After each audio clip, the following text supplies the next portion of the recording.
ప్రభునందు ప్రియమైన దేవుని బిడ్డలారా, మరొక పర్యాయం ఈ సన్నిధానంలో దేవుని యొక్క కృపను బట్టి దేవుని సన్నిధానంలో మనం కలుసుకోవడం దేవుడిచ్చిన గొప్ప భాగ్యం.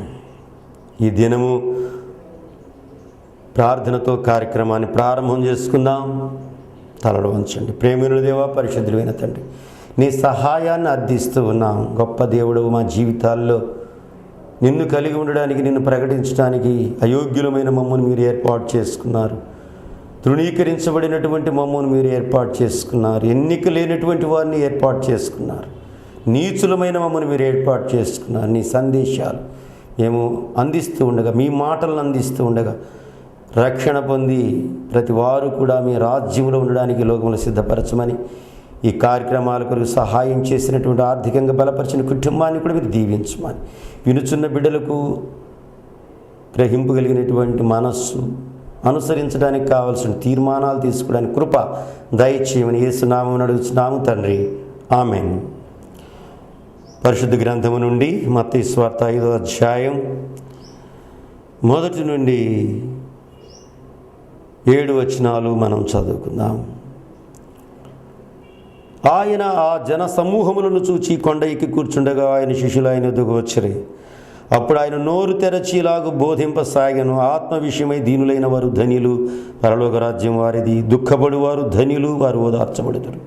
సాత్వికులు ధన్యులు, వారు భూలోకమును స్వతంత్రించుకొందురు. నీతి కొరకు ఆకలి దప్పులు గలవారు ధన్యులు, వారు తృప్తిపరచబడుదురు. కనికరము గలవారు ధన్యులు, వారు కనికరమును పొందుదురు. ప్రభునందు ప్రియులారా, మనం ఇంతవరకు కూడాను ఈ కొండ మీద ప్రసంగమును గూర్చి ధ్యానం చేస్తూ ఉన్నాం. ఇప్పటి వరకు సాత్వికులు ధన్యులు, వారు భూలోకమును స్వతంత్రించుకొందురు అంతవరకు మనం ధ్యానం చేశాం. ఈరోజు నీతి కొరకు ఆకలి దప్పులు గలవారు ధన్యులు, వారు తృప్తిపరచబడుదురు. అసలు ఈ కొండ మీద ప్రసంగాన్ని గూర్చి అసలు మొట్టమొదటిగా మనము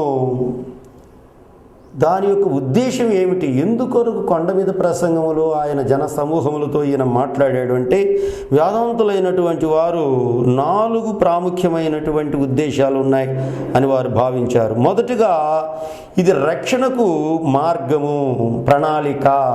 మనం రక్షించబడడానికి దేవుని యొక్క ఆజ్ఞలు గైకొనుట ద్వారా మనం రక్షింపబడతాము. ఇది మొదటిగా కొంతమంది భావించారు. రెండవది, ఇది మనం సమాధానం పొందడానికి ఒక పటం లాంటిది, ఒక మ్యాప్ లాంటిది, ఒక చార్ట్ లాంటిది అని భావించారు. శాంతిని పొందాలి అని అంటే, సమాధానం పొందాలి అని అంటే ఏం చేయాలనో ఈ భాగాలు తెలియజేస్తూ ఉన్నాయి. 5వ అధ్యాయం మొదటి 12 వచనాలు. ఇంకొక గుంపు అనుకున్నారు, అది ఇప్పటికి సంబంధమైనటువంటిది కాదు, కానీ అది శ్రమల కాలములో 1000 ఏండ్ల పాలనలకు సంబంధమైనటువంటిదిగా భావించారు. మరికొంతమంది ఇది దేవుని రాజ్యములో ఇవి జీవించటానికి అవసరమైనటువంటి ఒక కాన్స్టిట్యూషన్ లాంటిది, ఒక రాజ్యాంగము ఎలాగున ఉంటూ ఉన్నదో ఒక దేశానికి, ఇది అలాంటిది అని అనుకున్నారు. ఏది ఏమైనప్పటికీ దీనికి ఒక సెంట్రల్ థీమ్ మాత్రం 5వ అధ్యాయం 20వ వచనంలో ప్రభువారు, శాస్త్రుల నీతి కంటేను పరిసయ్యుల నీతి కంటేను నీతి అధికము కాని మీ నీతి అధికము కాని ఎడల మీరు పరలోక రాజ్యములో ప్రవేశింప నేరరని మీతో చెప్పుచున్నాను. కనుక ట్రూ రైచియస్నెస్, నిజమైన నీతి ఏమిటో అది ఈరోజు మనము ఈ ధన్యతల ద్వారా మనం తెలుసుకుంటూ ఉన్నాం. అనగా ఆ దినములలో నీతి అనేటటువంటిది పైకి కనబడేటటువంటి జీవితమును చూచి వారు ఈయన మంచివాడు, భక్తి కలిగినటువంటిది అనేటటువంటి వారు. ప్రజలు బయటకు కనబడే దానిని బట్టి వారు తీర్పు చెప్తారు, కానీ దేవుడు అంతరంగమును బట్టి దానిని చూచి ఆయన తీర్పు చెప్తాడు. అందువల్ల ఈ కాండక్ట్ అండ్ క్యారెక్టర్ అనేటటువంటి 2 కూడా వేరువేరుగా ఉన్నాయి. కాండక్ట్ అనేటటువంటిది బయటికి కనబడేది, క్యారెక్టర్ అనేటటువంటిది బయటికి కనబడినటువంటిది. కనబడనటువంటి లోపల మనము అంతరంగంలో కలిగి ఉన్నటువంటి జీవిత విధానం. అందువలన దీన్ని ఇంకొక మాట, క్యారెక్టర్ ఇంటిగ్రిటీ అనేటటువంటి మాట కూడాను, యథార్థమైనటువంటి జీవితమును కలిగి ఉండుట. దీనికి వ్యతిరేకమైన పదం ఏమిటి అని అంటే డూప్లిసిటీ, అలాగున్నే హిపోక్రసీ అనగా వేషధారణ, నకిలీ జీవితాలు, వంచనతో కూడుకున్నటువంటి జీవితాలు, ఒకటై ఉండి ఒకటిగా కనబడడం, దీనిని వేషధారణ అన్నారు. అందువలన సమూయేలు మొదటి గ్రంథంలో 16వ అధ్యాయం 7వ వచనంలో, రాజులు మొదటి గ్రంథం 16వ అధ్యాయం 5 యెహోవా సమూయేలుతో ఇలాగ సెలవిచ్చాను, అతని రూపమును అతని ఎత్తును లక్ష్య పెట్టకము, మనుషులు లక్ష్య పెట్టి వాటిని యెహోవా లక్ష్య పెట్టాడు. నేను అతని త్రోసివేసి ఉన్నాను, మనుషులు పై రూపమును లక్ష్య పెట్టుదురు కానీ యెహోవా హృదయమును లక్ష్య పెట్టును.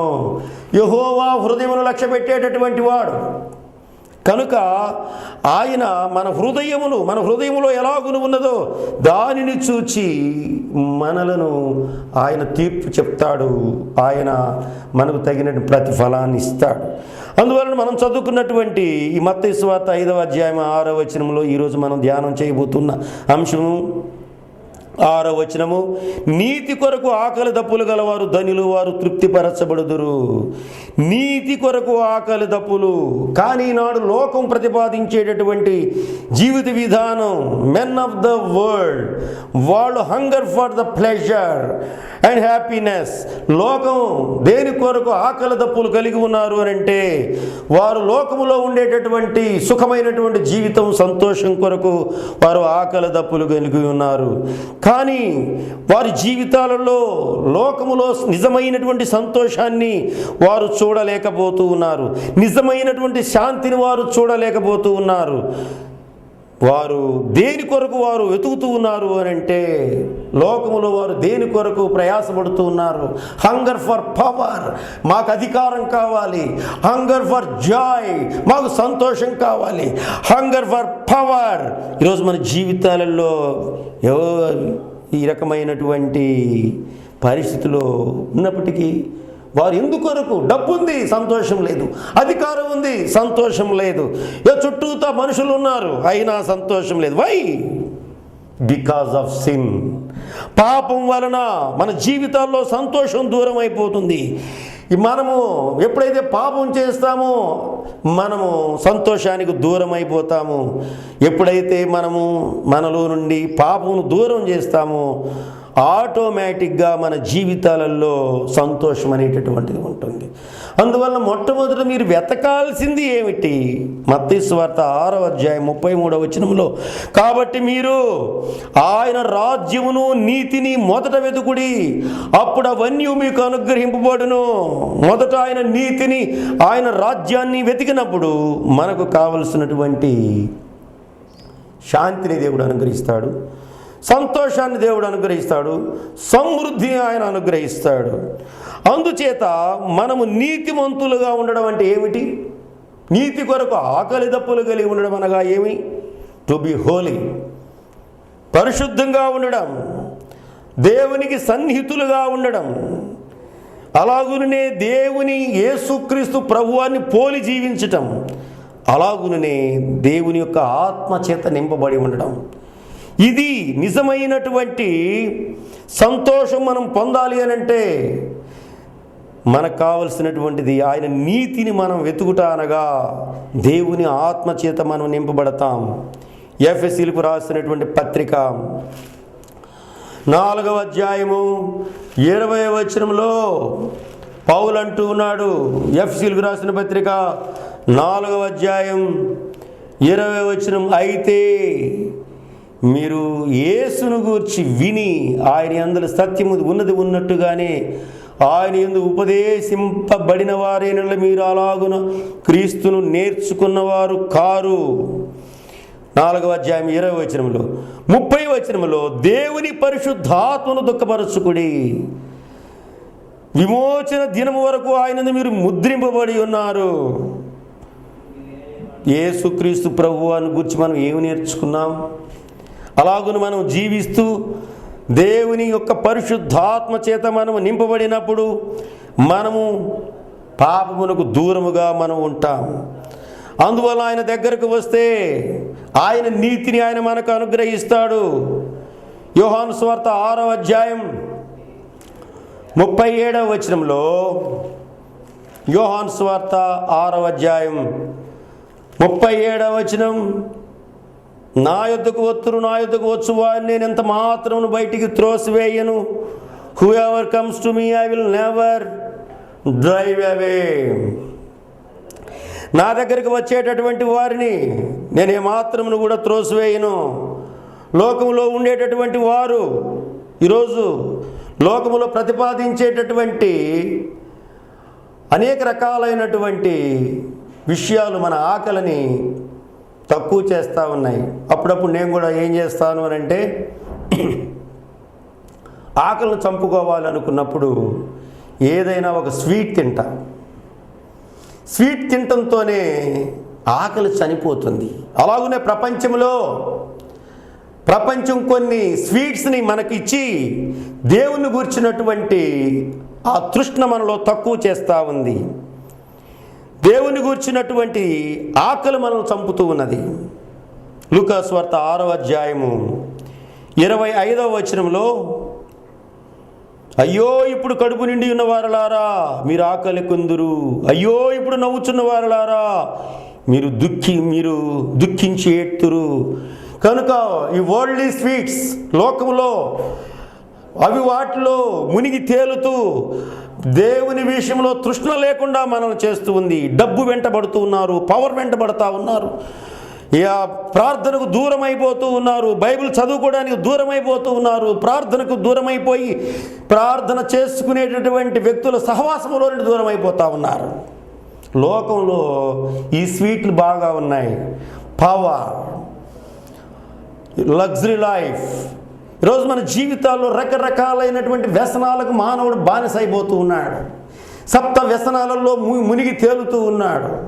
వెలది, జూదంబు, పానంబు, వేట, పలుకు పల్లదన్నంబు, దండంబు పరుశుధనం, ధనము ఒమ్ముసేయు అని సప్త వ్యసనాలను గురించి ఒక ఆయన, స్త్రీ వ్యామోహము, వెలది, జూదం. కొంతమంది జూదంలో సమయాన్ని వెళ్ళబుచ్చుతూ ఉన్నారు. కొంతమంది పానంబు, మద్యానికి బానిసలైపోయి ఈ స్వీట్లో పడిపోయారు. ఇంకొకటి వేట, ఎప్పుడు కూడా హంటింగ్. కొంతమంది రాజులుగా నాడు అదొక సరదా, హంటింగ్. అలాగున్నే మాట్లాడడంలో గర్వంగా మాట్లాడడం కొంతమందికి, అది పలుకు పల్లదంబు. అలాగునని శిక్షించడం, దండంబు పరుశుధనం. పరుషంగా శిక్షిస్తారు కొంతమంది. ఇతరులను ఎవరన్నా శిక్షించాలన్నప్పుడు స్మూత్గా వారిని దండించడం తెలియదు, కఠినంగా చాలా భయంకరంగా శిక్షిస్తారు. అది కూడా ఇవి మనుషులను పాడు చేస్తాయి. ధనము ఒమ్ముసేయు, ధనాశ, ధనవ్యామోహం. కనుక ఇలాగున ఈ స్వీట్స్ లోకంలో మనల్ని దేవుని దగ్గరికి రానియకుండా చేస్తూ ఉన్నాయి. అందువలన ఈరోజు మనము ఆలోచన కలిగి ఉండాలి. ప్రభు బిడ్డలుగా మనకు కొంత బాధ్యత ఉన్నది. Men of Jesus, men of world. లోకంలో రెండు రకాలైనటువంటి ప్రజలు ఉన్నారు. యేసు ప్రభు వారికి చెందిన ప్రజలు, లోకానికి చెందినటువంటి ప్రజలు.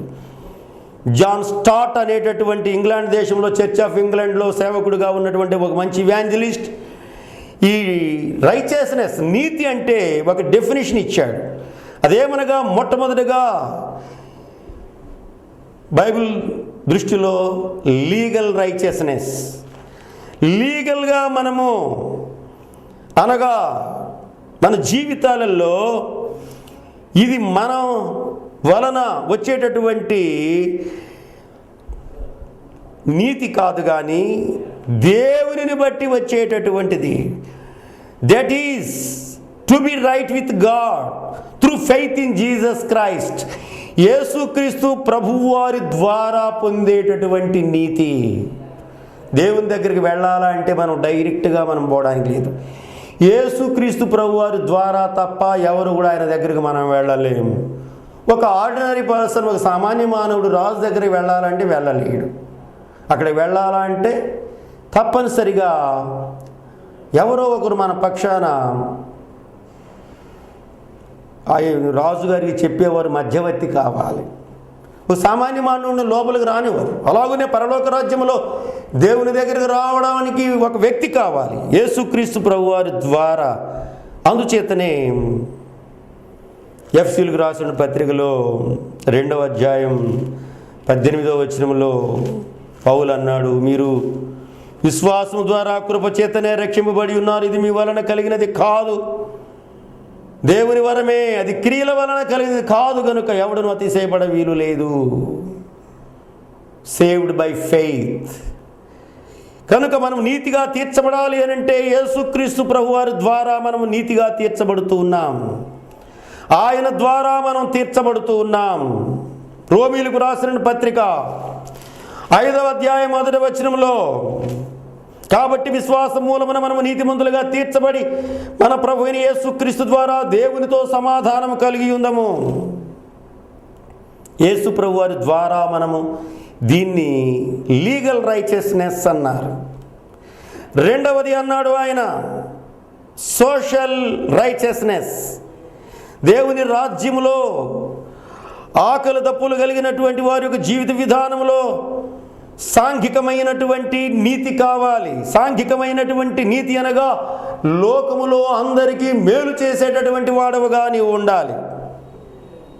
మనకు మత్తయి సువార్తలో 25వ అధ్యాయం 45 నుండి 46 వచనాలలో యేసు ప్రభువారు గొర్రెలు మేకలను గూర్చినటువంటి విషయాన్ని చెప్పి కుడివైపున ఉన్నటువంటి వారిని చూచి, లోకం పుట్టినది మొదలుకొని మీ కొరకు సిద్ధపడిన రాజ్యమును స్వతంత్రించుకొనుడి, నేను ఆకలి కొంటిని మీరు నాకు భోజనం పెట్టితిరి, దప్పికొంటిని నాకు దాహం ఇచ్చితిరి, పరదేశినై ఉంటిని నన్ను చేర్చుకొంటిరి, దిగంబరునై ఉంటిని నాకు బట్టలు ఇచ్చితిరి, రోగినై ఉంటిని నన్ను చూడవచ్చిదిరి, చెరసాలలో ఉంటిని నా యొద్దకు చూడవచ్చిదిరి అని చెప్పాను.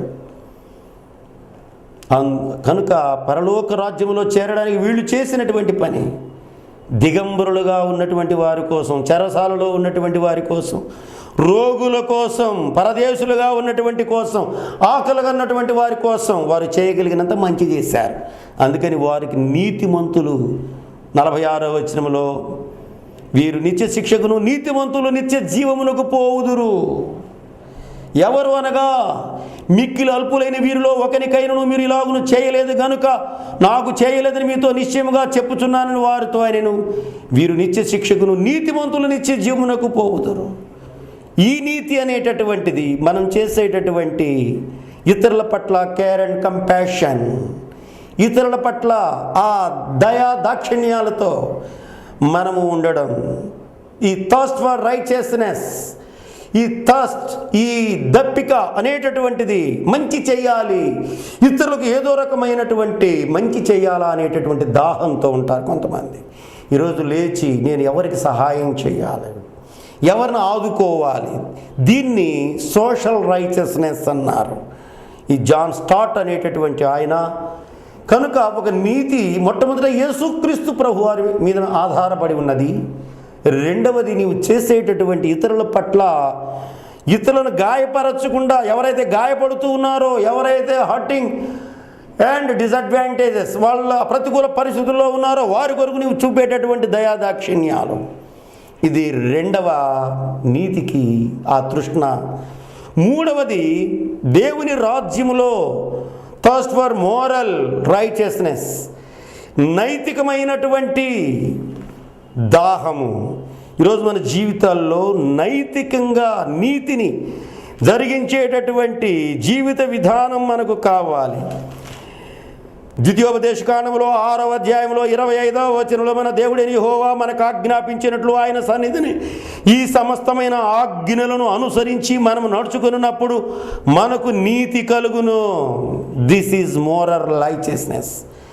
మనకు నీతి ఎలాగును కలుగుతూ ఉన్నది అనగా దేవుడిచ్చినటువంటి ఆజ్ఞలను మనము కలిగి ఉండడానికి మనలో నుండి భక్తిహీనతను తీసివేసుకోవాలి.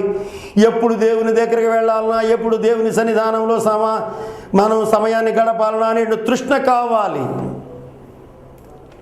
దావీదు నిజంగా ఆయన అనేక తప్పిదాలు చేశాడు, కానీ దేవుని పట్ల ఆయనకు ఉండేటటువంటి తృష్ణ 63వ అధ్యాయంలో కీర్తనల గ్రంథములో దేవా నా దేవుడవు నీవే, వేకువ నేను నిన్ను వెదకుదును, నీ బలమును నీ ప్రభావమును చూడవలనని పరిశుద్ధాలయమునందు నేను ఎంతో ఆశతో నీ తట్టు కనిపెట్టి ఉన్నాను. నీళ్లు లేక ఎండి ఉన్న దేశమందు నా ప్రాణము నీ కొరకు తృష్ణగొనుచున్నది. దేవుని కోసం తృష్ణ. అలాగునే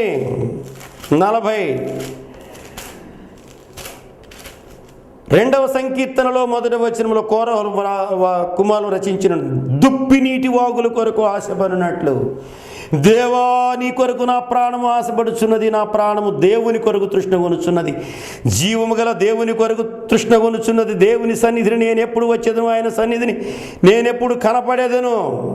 కనుక మనలో నుండి భక్తిహీనతను తొలగించుకోవాలి. నీతి అంటే పౌలు అంటాడు, తీతుకు రాసిన పత్రిక 2వ అధ్యాయం 12వ వచనంలో మనము భక్తిహీనతను ఇహలో సంబంధమైన దురాశలను విసర్జించి శుభప్రదమైన నిరీక్షణ నిమిత్తము అనగా మహాదేవుడును మన రక్షకుడైన యేసుక్రీస్తు మహిమ యొక్క ప్రత్యక్షత కొరకు ఎదురు చూచుచూ ఈ లోకములో స్వస్థ బుద్ధితోనూ నీతితోనూ భక్తితోనూ బ్రతుకుచుండవలనని మనకు బోధించుచున్నది. ఈ లోకంలో క్రైస్తవుడు ఎలాగును జీవించాలి? స్వస్థ బుద్ధితో, నీతితో, భక్తితో జీవించాలి. ఈరోజు థర్స్ట్ ఫర్ రైచియస్నెస్, ఈరోజు మనం దాని కొరకు, నీతికి కొరకు ఆకలి దప్పులు కలిగినటువంటి వారు ధన్యులు. They will be filled. వారు ఎలాగున దీవించబడతారు అనంటే నీతి కొరకు ఎప్పుడైతే ఆకలి దప్పులు మీరు తృప్తిపరచబడతారు, సాటిస్ఫాక్టరీ లైఫ్, సంపూర్ణమైనటువంటి సంతోషకరమైనటువంటి జీవితాన్ని దేవుడు మనకు అనుగ్రహిస్తాడు. కనుక ఈరోజు మనము లోక సంబంధమైనటువంటి బిడ్డలుగా ఉంటూ ఉన్నామా? దేవుని బిడ్డలుగా ఉంటూ ఉన్నామా? ఇది మన అంతరంగములో కూడాను దేవునికి సంబంధమైనటువంటి ఆ క్యారెక్టర్ దేవుడు మనల్ని చూడాలి. బయటికి కనబడేటటువంటిది కాదు, బయటకు కనబడేటటువంటిది కాదు. మన అంతరంగములో మన క్యారెక్టర్ అది సరి అయినటువంటి రీతిగా ఉండాలి, యథార్థంగా ఉండాలి. పై రూపాన్ని దేవుడు చూచేటటువంటి వాడు కాడు. తిమోతికి వ్రాసినటువంటి 1వ పత్రిక 6వ అధ్యాయం 11వ వచనం హెచ్చరిస్తాడు. పౌలు తిమోతి యవనస్తుడు కాబట్టి, దైవజనుడా నీవైతే వీటిని విసర్జించి నీతిని, భక్తిని, విశ్వాసమును, ప్రేమను, ఓర్పును, సాత్వికమును సంపాదించుకొనుటకు ప్రయాసపడుము. లోకం దేని కొరకు ప్రయాసపడుతూ ఉన్నది? ధనవంతులవడానికి ప్రయాసపడుతూ ఉన్నది, అధికారమును పొందడానికి ప్రయాసపడుతూ ఉన్నది. లోకములో సౌఖ్యం కోసం ఎంత దుర్మార్గానైనా చేయడానికి వెనుకాడనటువంటి స్థితిలో ఉన్నది. కానీ నీవు దైవజనుడవు. దైవజనుడా ఎంత మంచి మాట! మ్యాన్ ఆఫ్ గాడ్, దేవుని బిడ్డలు, దేవుని రాజ్యములో అతని క్యారెక్టర్ ఎలాగును ఉండాలి అని అంటే లోకములో ఉన్నటువంటి వాటిని మొట్టమొదట విసర్జించాలి. లోకములో ఉండేటటువంటి ఈరోజు ట్రెండ్స్ మనం చాలా చూస్తూ ఉన్నాం. ఒకనాడు ఉండేటటువంటిది ఇంకొక రకంగా ఉండడం లేదు. రకరకాలైనటువంటి రీతిగా ఈరోజు మనము క్రిస్టియన్ ఫీల్డ్లో కూడాను రకరకాలైనటువంటి పరిస్థితి మనం చూస్తూ ఉన్నాం. నూతనమైనటువంటి క్రొత్త విధానాలను ప్రవేశపెడుతూ ఉన్నారు. అయితే అవసరమైనటువంటిది దాన్ని గురించి మనం ప్రకటించవలసినటువంటి వారమై ఉన్నాం. ఇన్వర్డ్ లైఫ్, మన ఆంతరంగిక జీవితాన్ని గురించి దేవుని ఎదురు నిర్దోషముగా ఉండడానికి మనము భక్తిని, నీతిని, విశ్వాసమును, ప్రేమను, ఓర్పును, సాత్వికమును, వీటిని గురించి మనం లోకములో చెప్పడం కాదు, కానీ నాలో ఉన్నాయా? నేను ఇంకా భక్తిహీనతలోనే ఉన్నానా? ఇంకా నేను లోకంలో ఆశించినటువంటిదిగా సౌఖ్యాన్ని కోరుకొని ఎంత గొప్పలు చెప్పుకుంటా ఉన్నామో, నాకు అంతమంది ఉన్నారు సభ్యులు, ఇదిగో నేను అది చేశా ఇది చేశానని రకరకాలైనటువంటి రీతిగా మనల్ని మనం ఎంతగానో వీటి విషయంలో దాహం, లోక సంబంధమైనటువంటి విషయాల్లో దీంతో టాలీ చేసుకుంటూ ఉన్నారు. ఇలాగను మనం కొన్ని పర్యాయాలు, అయ్యా నేను దేవుని సేవలోనికి వచ్చినప్పుడు ఏమి లేదయ్యా, ఇప్పుడు నాకైతే ఏంది నీకు ఇచ్చింది? ఏమిచ్చాడు? భక్తినిచ్చాడా? భక్తిని లేకుండా నీవు చేసేటటువంటి దేవుని పట్ల భయము భక్తి లేకుండా నీ ఇష్టం వచ్చినప్పుడు ఎప్పుడో ఏసీ కారులో వెళ్ళి సువార్త ప్రకటన చేయడం కాదు. దేవుని కోసం నువ్వు పడేటటువంటి శ్రమ, నీతి కొరకు ఆకలి దప్పులు, యేసు ప్రభువు వారు ఎండలో ఆత్మల రక్షణ కొరకు అక్కడ ఉన్నాడు. 4వ అధ్యాయం యోహాను సువార్తలో మండిపోతూ ఉన్నటువంటి ఎండలో మిట్ట మధ్యాహ్నం అక్కడ ఉండగా అక్కడికి వచ్చినటువంటి స్త్రీతో మాట్లాడుతూ ఉన్నాడు. ఆ మధ్యాహ్న సమయమందు ఈరోజు మనము కొంచెం ఎండ మనం తట్టుకోలేం. ఏసీ రూము ఇవ్వకపోతే అలిగి వెళ్ళిపోతా ఉన్నాం. అలిసిపోయి అక్కడ యాకోబు బావి దగ్గర యేసు ప్రయాణంలో అలసిపోయిన రీతిన బావి దగ్గర కూర్చుండెను. అప్పటికి ఇంచుమించు 12 గంటలాయను. ఈ దినాలలో 12 గంటలప్పుడు ఎండలో సువార్త ప్రకటన చేసేవాళ్ళం నామా. నీతి కోసం ఆకలి దప్పులు. ఆయన అన్నాడు, నా దప్పిక నాకు తీరింది అంటూ ఉన్నాడు.